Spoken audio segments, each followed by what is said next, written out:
اهدنا الصراط المستقیم، ہم کو سیدھے رستے چلا۔ تہجد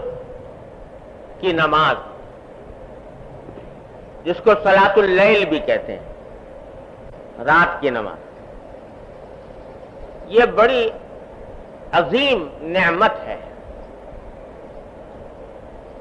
کہنے کو تو یہ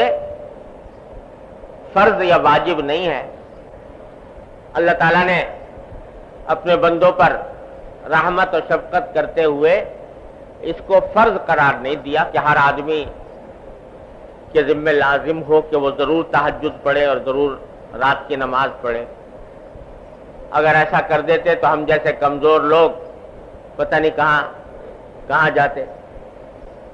اللہ تعالیٰ نے فرض لازم تو نہیں کیا، لیکن سنت بنایا اس کو، اور سنت بھی ایسی ہے کہ اس کے ذریعے جو باطن کے مدارج طے ہوتے ہیں اور اس کے ذریعے جو انسان کی روحانی ترقی ہوتی ہے وہ کسی اور عمل میں شاید نہیں۔ اللہ تعالیٰ نے رات کی تاریکی میں نماز پڑھنے اور اللہ تعالیٰ کے ساتھ رابطہ جوڑنے میں جو تاثیر رکھی ہے وہ عجیب و غریب ہے،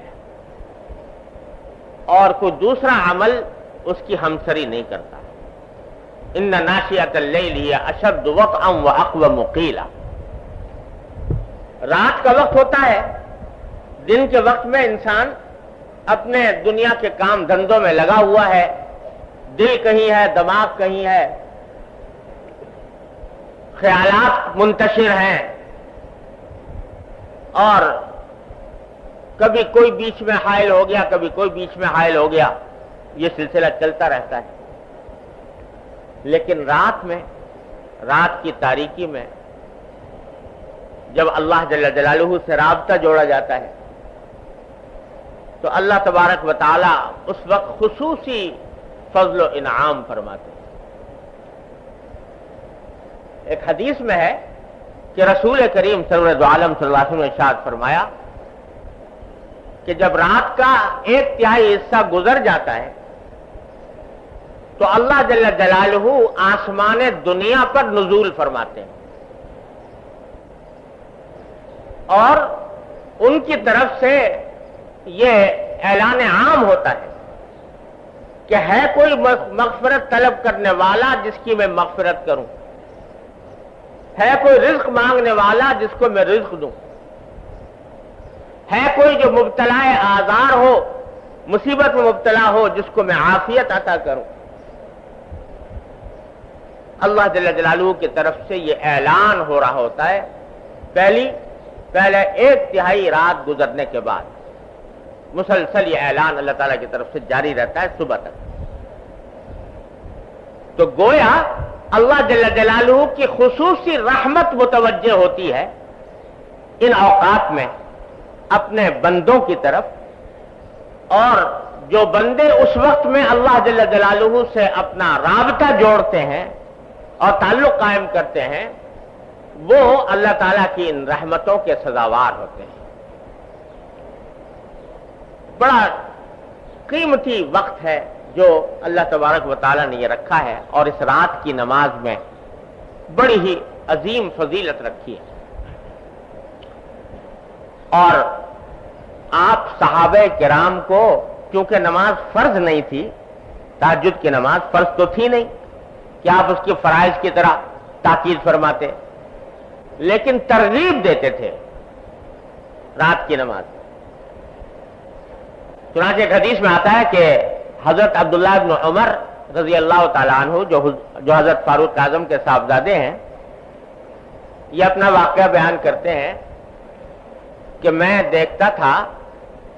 کہ بہت سے لوگ رسول کریم صلی اللہ علیہ وسلم کی خدمت میں آ کر اپنے خواب بیان کیا کرتے تھے۔ فجر کے بعد جب حضور تشریف فرما ہوتے مسجد میں تو لوگ آ کر بیان کرتے ہیں کہ یا رسول اللہ میں نے آج رات میں یہ خواب دیکھا، آج رات میں یہ خواب دیکھا۔ اور بعض اوقات رسول کریم صلی اللہ علیہ وسلم ان خوابوں کی تعبیر بھی بیان فرماتے تھے کہ اس خواب کی یہ تعبیر ہے، اس خواب کی یہ تعبیر ہے۔ تو حضرت عبداللہ بن عمر رضی اللہ عنہ فرماتے ہیں کہ میرے دل میں بھی آرزو پیدا ہوئی کہ میں بھی کوئی خواب دیکھوں اور حضور اقدس صلی اللہ علیہ وسلم سے اس کی تعبیر معلوم کروں، لیکن میری نیند ایسی تھی کہ مجھ کو خواب نہیں آتے تھے نیند میں، لیکن تمنا یہ ہوتی تھی کہ جیسے اور لوگ خواب بیان کر رہے ہیں تو میں بھی بیان کروں اور میری بھی تعبیر حضور علیہ السلام عطا فرمائیں۔ تو فرماتے ہیں اسی تمنا میں ایک رات میں سویا تو میں نے خواب دیکھا، اور اس خواب کی تفصیل انہوں نے روایت میں بیان کی کہ یہ دیکھا یہ دیکھا۔ خلاصہ اس خواب کا یہ ہے کہ دو فرشتے جیسے آئے اور مجھے لے گئے، اور ایک رسی تھی وہ آسمان کی طرف جا رہی تھی، اور انہوں نے مجھ سے کہا فرشتوں نے کہ تم اس رسی کو پکڑ کے اوپر چڑھ جاؤ۔ یہ خواب میں نے دیکھا تو مجھے بڑی خوشی ہوئی کہ آج مجھے موقع ہوا ہے کہ میں رسول کریم صلی اللہ علیہ وسلم سے خواب بیان کروں اور اس کی تعبیر لوں، لیکن براہ راست نبی کریم صلی اللہ علیہ وسلم کی خدمت میں حاضر ہو کر خواب بیان کرتے ہوئے مجھے کچھ جھجک سی ہوئی کہ خود بیان کروں۔ ام المومنین حفصہ رضی اللہ تعالی عنہا، تو میں نے ان سے ذکر کیا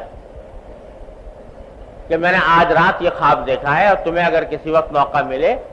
تو حضور اقدس صلی اللہ علیہ وسلم کو یہ خواب بیان کر کے آپ سے تعبیر معلوم کر اس کی۔ تو کہتے ہیں حضرت حفصہ نے نبی کریم صلی اللہ علیہ وسلم سے میرا خواب بیان کیا۔ بعد میں نے ان سے پوچھا کہ کیا جواب دیا رسول کریم صلی اللہ علیہ وسلم؟ تو حضرت حفصہ نے کہا کہ میں نے رسول کریم صلی اللہ علیہ وسلم سے آپ کا خواب بیان کیا تھا، تو اس خواب کو سن کر رسول کریم صلی اللہ علیہ وسلم نے فرمایا کہ نعم الرجل عبداللہ ابن عمر۔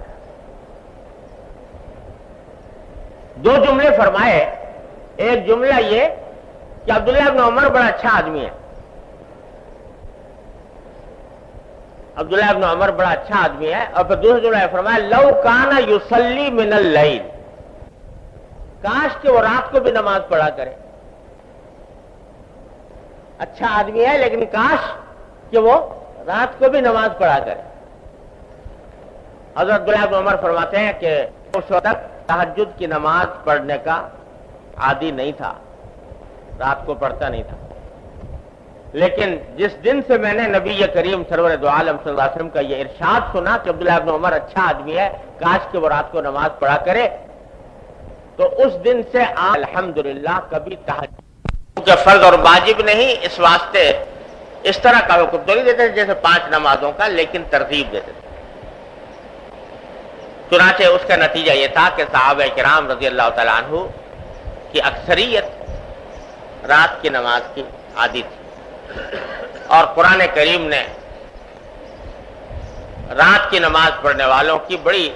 تعریف فرمائی ہے۔ کانوا قلیلا من اللیل ما یہجعون وبالاسحار ہم یستغفرون۔ سورہ مزمل پوری اسی رات کی نماز کے لیے نازل ہوئی ہے۔ تو یہ ہے بڑی عظیم نعمت، اور جو شخص اللہ تبارک و تعالیٰ کے راستے پر چلنا چاہتا ہو، اپنی اصلاح چاہتا ہو، اس کے لیے یہ یوں سمجھو کہ تقریباً ضروری جیسے اعمال میں سے ہے کہ رات کی نماز کا کچھ حصہ وہ پائے، کم از کم اس کا عادی بنے۔ البتہ حضرت والا نے جو یہاں پر بات ارشاد فرمائی ہے وہ ہم جیسے کمزور لوگوں کے لیے اس نعمت سے فائدہ اٹھانے کا آسان طریقہ حضرت نے بتایا۔ نماز تہجد کی اصل وقت تو ہے آخر شب، آخری رات کا جو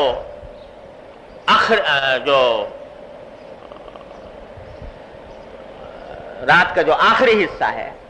وہ افضل وقت ہے تہجد کا، بلکہ فقہاء کرام نے یہ فرمایا ہے کہ اگر رات کو 3 حصوں میں تقسیم کیا جائے تو دوسرا تہائی حصہ یہ افضل ترین وقت ہے کہ آدمی اس وقت میں تہجد پڑھے، پھر چاہے بعد میں سو جائے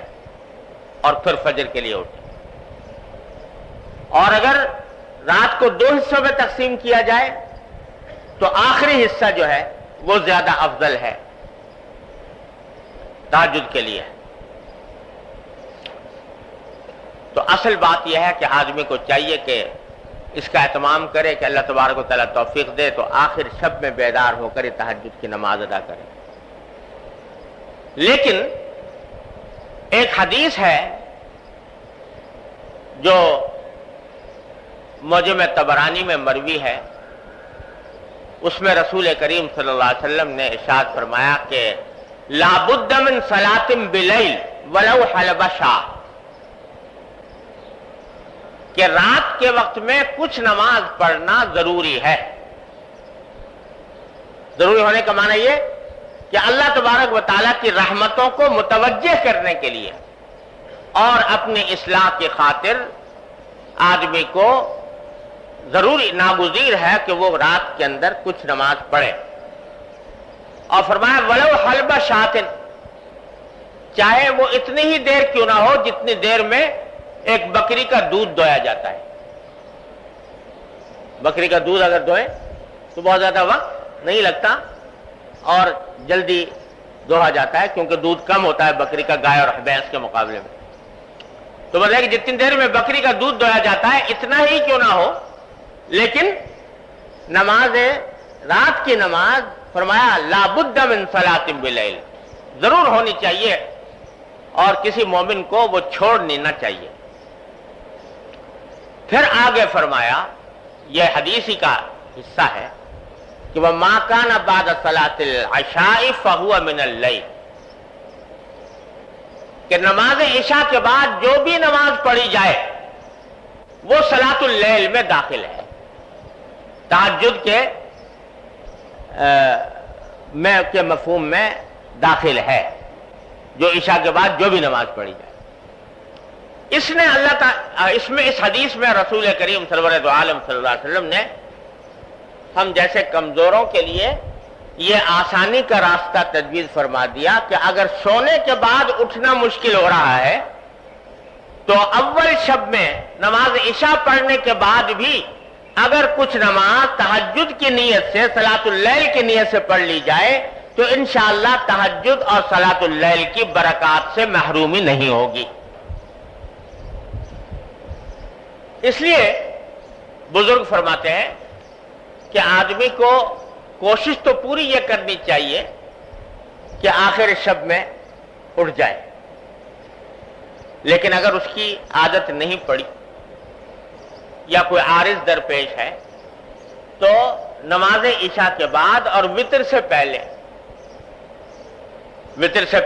اور عشاء کے بعد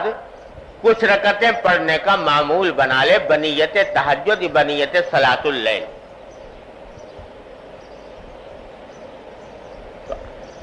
وہ تو روزانہ پابندی سے پڑھے، ساتھ ہی کوشش کرتے رہے کہ آخر شب میں بھی آنکھ کھل جائے، اور آخر شب میں آنکھ کھل جائے تو پھر اس وقت میں جتنی توفیق ہو اس وقت میں پڑھ لے، اور اگر فرض کرو آنکھ نہ کھلی تو کم از کم عشاء اور وتر کے درمیان جو نماز پڑھی ہے وہ صلاۃ اللیل اور تہجد کے حکم میں انشاءاللہ لکھی جائے گی، اور تہجد اور صلاۃ اللیل کی برکات سے مکمل محرومی نہیں ہوگی۔ تو یہ کام تو بھائی ہر مومن کو کرنا ہی چاہیے کہ عشاء اور وتر کے درمیان کچھ رکعتیں پڑھ لے تہجد کی نیت سے، 4 پڑھ لے، 6 پڑھ لے، 8 پڑھ لے، جتنی توفیق ہو اتنی پڑھ لے، اور پھر کوشش ساتھ میں یہ بھی رہے، لیکن اس کا مطلب یہ نہیں ہے کہ اس پر اکتفا کر کے بیٹھ جائے بلکہ اپنی یہ کوشش جاری رکھے کہ آخر شب میں بھی میں اٹھوں، اور جب اٹھ جائے تو اس وقت کی نماز بھی ادا کر لے۔ اور جیسا میں نے عرض کیا کہ یوں تو نماز تہجد کے لیے کوئی خاص تعداد اس طرح کی مقرر نہیں ہے کہ بھئی اتنی ہی پڑھنی ہے ضرور، جتنے بھی موقع مل جائے، 2 پڑھ لے، 4 پڑھ لے، 6 پڑھ لے، 8 پڑھ لے، 10 پڑھ لے، 12 پڑھ لے، سب جائز ہے۔ اور اس میں سے کچھ اول شب میں پڑھ لے، کچھ آخر شب میں پڑھ لے، یہ بھی جائز ہے۔ اور البتہ وتر کا حکم یہ ہے کہ اگر آخر شب میں اٹھنے کا پکا یقین ہو تب تو وتر آخر شب میں پڑھنے چاہیے، اور اگر پکا یقین نہیں ہے، پتہ نہیں کہ میری آنکھ کھلے گی کہ نہیں کھلے گی، تو پھر وہ وتر اول رات ہی میں پڑھ لینے چاہیے۔ پھر اگر فرض کرو آنکھ کھل گئی تو دوبارہ وتر دہرانے کی ضرورت نہیں، صرف تہجد کی نماز پڑھ لے، یہ بھی کافی۔ لیکن اس طرح عادت ڈالنے کی ضرورت ہے۔ اور یہ جو میں نے عرض کیا کہ آخر شب میں اٹھنے کی کوشش کرے، اس کے لیے حضرت والا نے ایک اور، ہمارے حضرت والا حضرت قیوم الامت قدس اللہ تعالیٰ سرہ کا عجیب یہ مزاج تھا کہ کمزور سے کمزور اور بے ہمت سے بے ہمت آدمی کے لیے بھی کچھ نہ کچھ نسخہ تجویز فرما دیتے تھے، کہ کوئی یہی نہیں کہ با ہمت بڑا طاقتور اور مضبوط آدمی ہو تو وہی عمل کر سکتا ہے، نہیں، جو کمزور ہیں، بے ہمت ہیں، ان کے واسطے بھی کوئی نہ کوئی آسان نسخہ ایسا تجویز فرما دیتے تھے کہ عمل کر لیں تو انشاءاللہ اس کا کچھ نہ کچھ نفع ان کو ہو جائے۔ تو حضرت نے فرمایا جن لوگوں کو آخر شب میں اٹھنے کی عادت نہیں ہے تو وہ ایک کام کر لیں۔ فرما دیتے کہ اکثر ایسا ہوتا ہے کہ رات کو سوتے سوتے کسی نہ کسی وقت آدمی کی آنکھ کھل جاتی ہے، کبھی قضاء حاجت کے لیے پیشاب وغیرہ کی ضرورت پیش آ گئی، کبھی ویسے ہی آنکھ کھل گئی تھوڑی دیر کے لیے۔ فرما دیتے کہ اس جب کہ آنکھ کھل گئی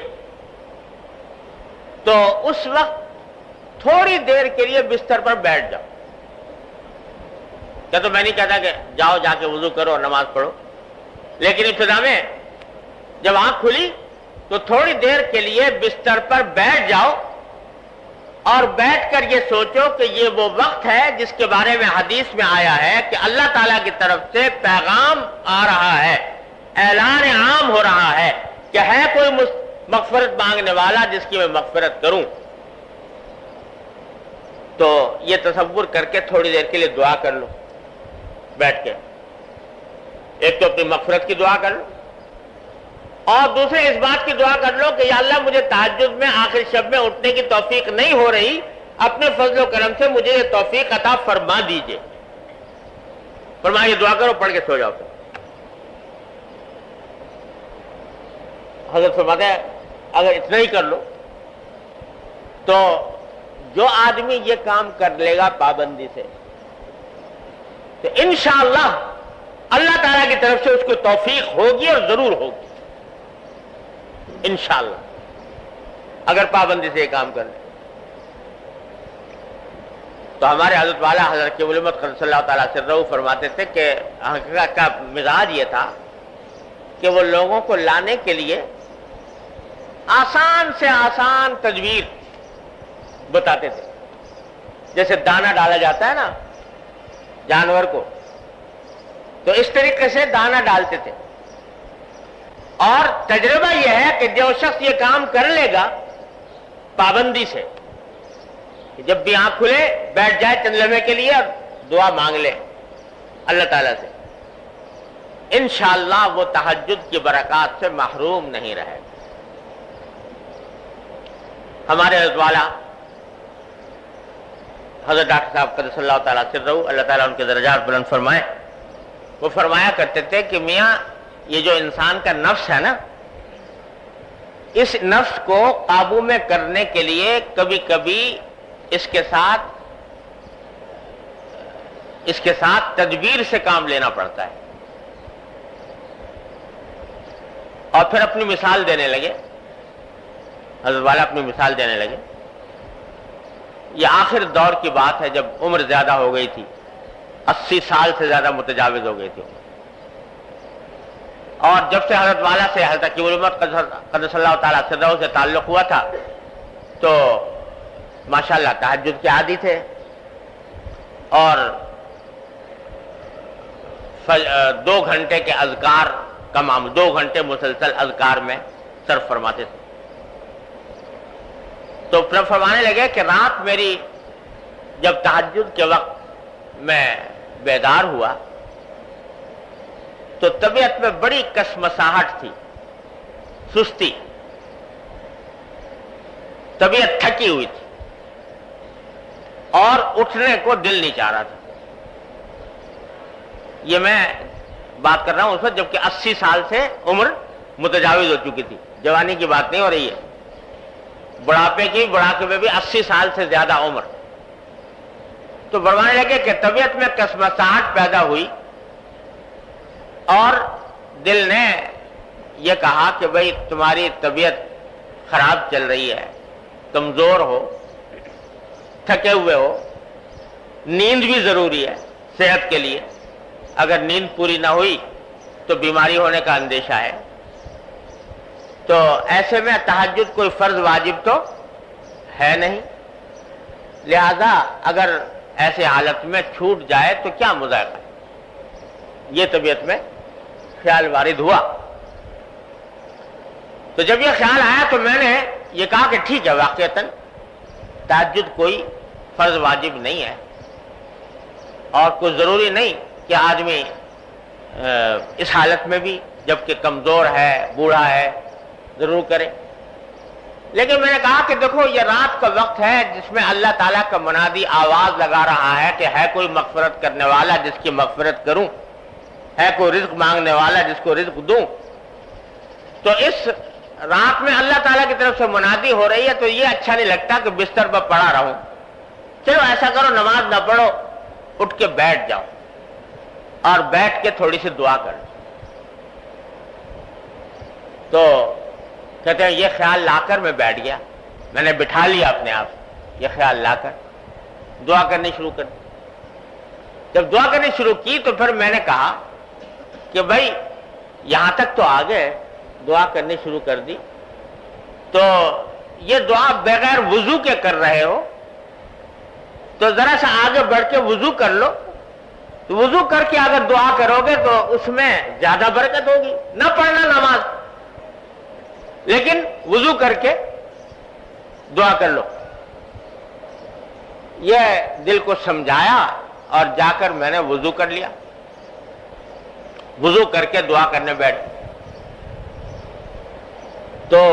پھر بعد میں دل کو کہا کہ یہ یہاں بستر میں بیٹھ کے کر رہے ہو، مصلی میں بیٹھ کے کر لو یہ دعا. تو کرنے لگے، میں مصلی پہ جا کے جب پہنچا تو بس اللہ اکبر کر کے نیت باندھ جلدی سے. تو فرمایا کہ انسان کو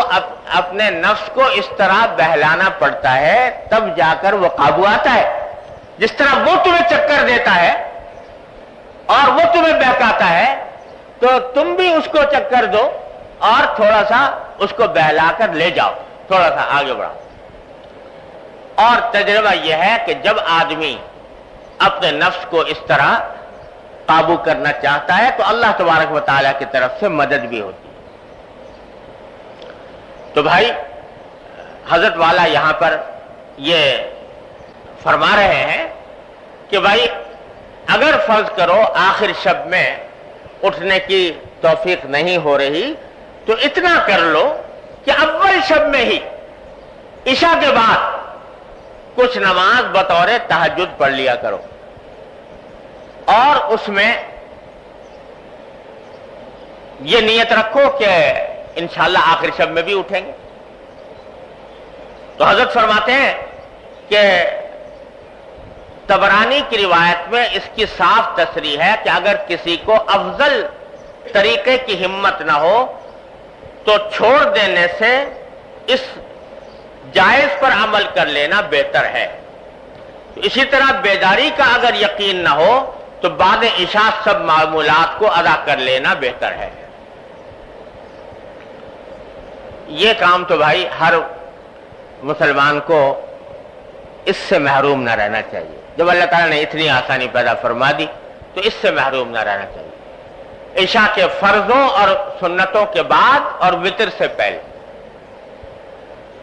یہ چند رکعتیں تہجد کی نیت سے پڑھ لی جائیں. اور یہ چونکہ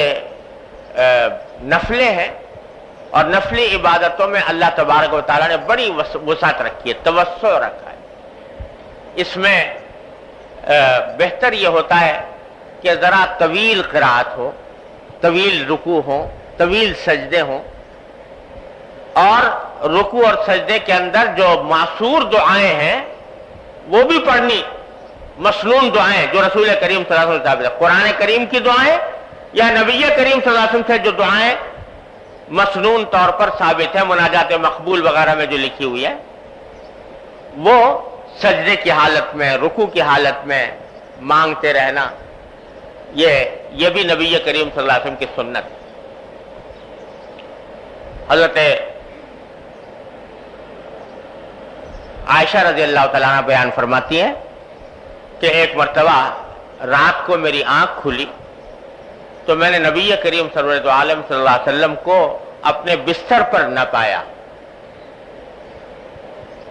تو میں چراغ ہوتے نہیں تھے کمرے میں، تو میں نے ہاتھ سے ٹٹولنا شروع کیا کہ حضور کہاں تشریف لے گئے ہیں. ٹٹولتے ٹٹولتے میرا ہاتھ جو ہے نبی کریم صلی اللہ علیہ وسلم کے مبارک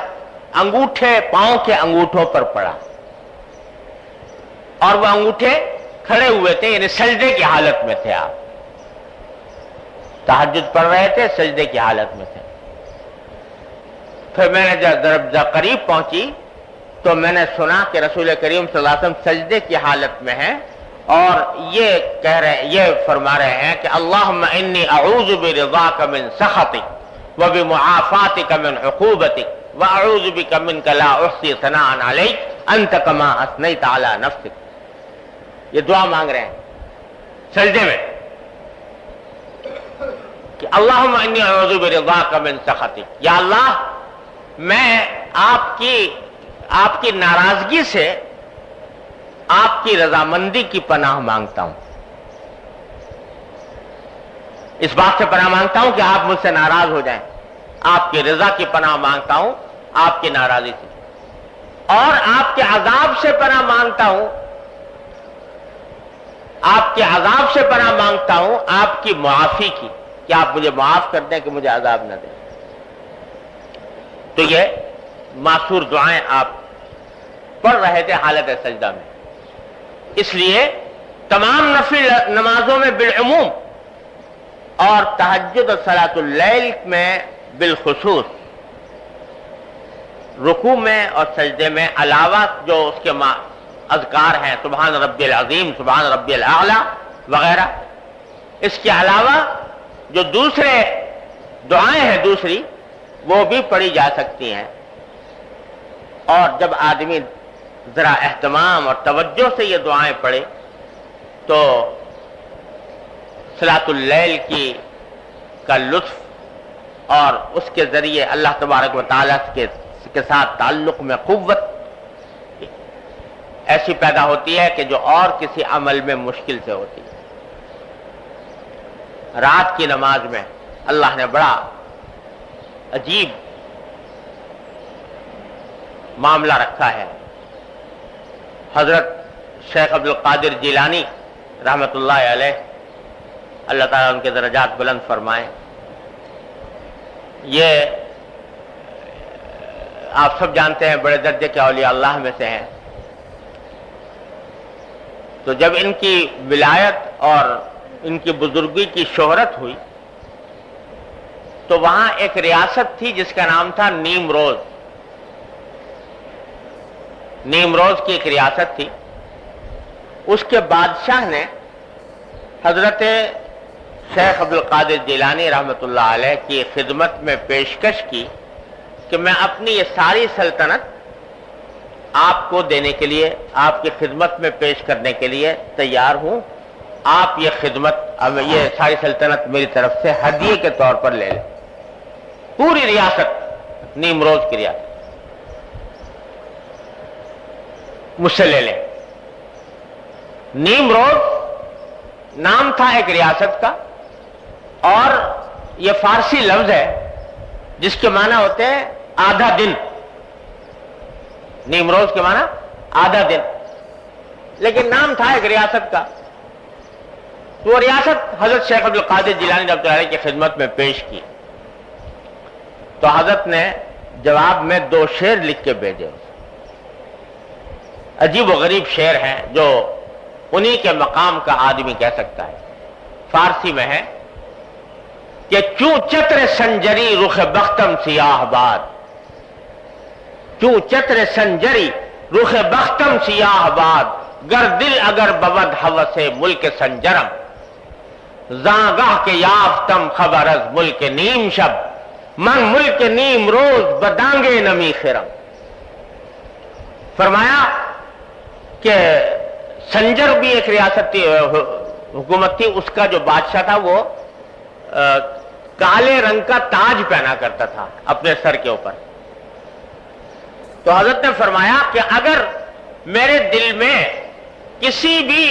سلطنت، حکومت، کسی بھی ملک کی ذرا سی بھی حرص ہو تو اللہ میری قسمت کو ایسا کالا کر دے جیسے کہ سنجر کے بادشاہ کا تاج کالا ہے۔ سنجر کے بادشاہ کا تاج کالا تھا، تو جس طرح وہ کالا ہے اللہ میرے مقدر کو ویسا کالا کر دے۔ کیوں چتر سنجری رخ بختم سیاہ باد، جس در دل اگر بود ہوس ملک سنجرم۔ پھر فرمایا کہ زانگاہ کے یافتم خبر از ملک نیم شب، تم مجھے نیمروز کی سلطنت پیش کر رہے ہو، نیمروز کے معنی آدھا دن، تو جب سے میں نے نیم شب کی سلطنت حاصل کی ہے، یعنی آدھی رات کی سلطنت، یعنی تہجد و صلاۃ اللیل، جب سے میں نے آدھی رات کی سلطنت حاصل کی ہے تو میں آدھے دن یعنی نیمروز کی سلطنت کو ایک دمڑی کے عوض بھی خریدنے کو تیار نہیں، جو نعمت اللہ تعالیٰ نے مجھے صلاۃ اللیل میں عطا فرما دی۔ تو اللہ تبارک و تعالیٰ اپنے فضل و کرم سے اس کا کچھ حصہ ہمیں بھی عطا فرما دے۔